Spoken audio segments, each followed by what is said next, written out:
Bonjour et bienvenue dans votre édition Pieds Poudrés ce mercredi 12 août. Comme chaque jour, nous faisons le tour de l'actualité de l'Église à travers le monde. Restez avec nous. Lors de l'audience générale de ce mercredi, le pape Léon XIV a affirmé que l'année liturgique est l'actualisation de l'œuvre du salut que le Christ accomplit dans l'histoire. Comblant tous les fidèles de sa grâce, le Saint-Père a expliqué que l'année liturgique constitue une rencontre vivante avec le Christ, avec le dimanche, jour de la résurrection placé au centre. Il a souligné que les catholiques sanctifient le jour du Seigneur en se rassemblant pour l'Eucharistie, appelant les fidèles à une participation active dans l'Église plutôt qu'à une présence virtuelle ou passive. Pour sanctifier le dimanche, il est indispensable de célébrer l'Eucharistie, a insisté le pape, rappelant que ce rendez-vous ne peut être vécu uniquement à distance. Toujours au Vatican, d'autres décisions ont marqué cette journée. Le pape Léon XIV a nommé aujourd'hui de nouveaux membres au Conseil pour l'économie et a confirmé certaines nominations.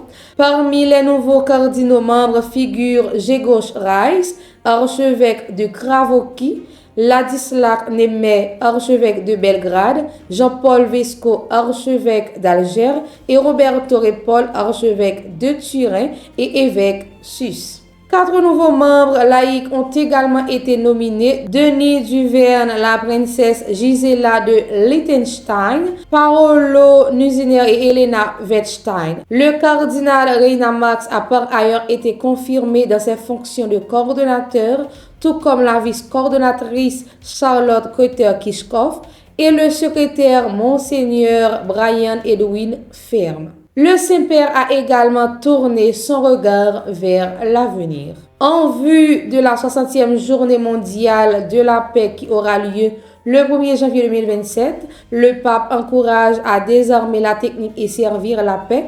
Il exhorte l'humanité tout entière à promouvoir la dignité de la personne humaine.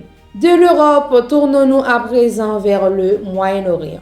La Jordanie a lancé les préparatifs en vue des célébrations du 2e millénaire du baptême de Jésus-Christ qui auront lieu en 2030.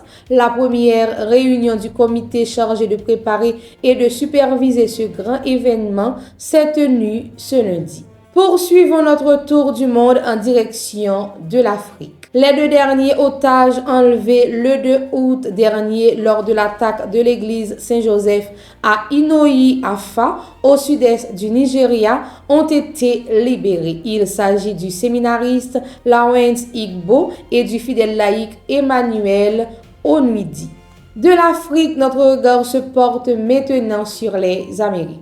À l'issue de l'audience générale de ce mercredi, le pape a réitéré ses condoléances et ses prières en faveur des victimes, des blessés, des secouristes et de l'ensemble de la population en cette période de deuil qui vit la Colombie liée au séisme survenu lundi. Voilà qui conclut notre tour d'horizon international.